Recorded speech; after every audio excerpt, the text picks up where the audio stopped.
fuck? So, as most F1 obsessed people know, Season 7 of Drive to Survive is coming out at the end of this week. Now, despite what all of the male commenters in my comment section like to say, I actually didn't get into F1 through Drive to Survive. So when I watched the Season 7 trailer, this was my reaction. Good for Lewis. Good for his bank account.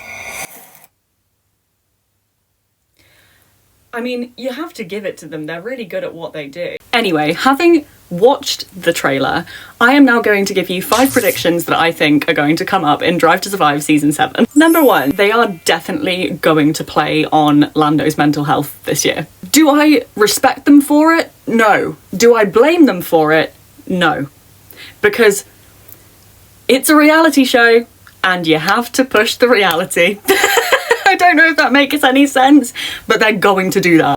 2, they are going to push this narrative that Lewis didn't care about his last year in Mercedes, and that he just wanted to get out of there and go to Ferrari, okay? He just wanted to go. I swear to God, those producers at Drive to Survive must have literally been creaming their pants the second Lewis announced that he was moving to Ferrari. Imagine being given that on a silver platter.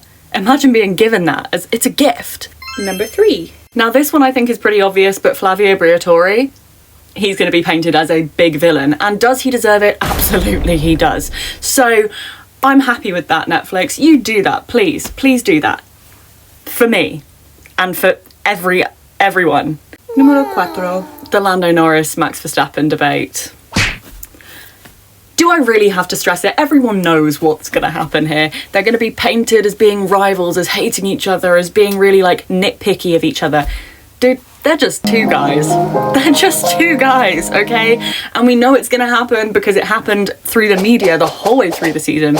It's going to keep happening. It's going to keep happening.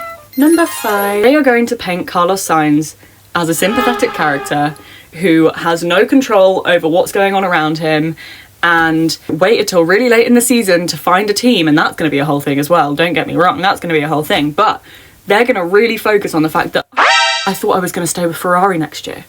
You know, there were talks about this. I thought I was going to stay with them, and now Lewis has taken my seat.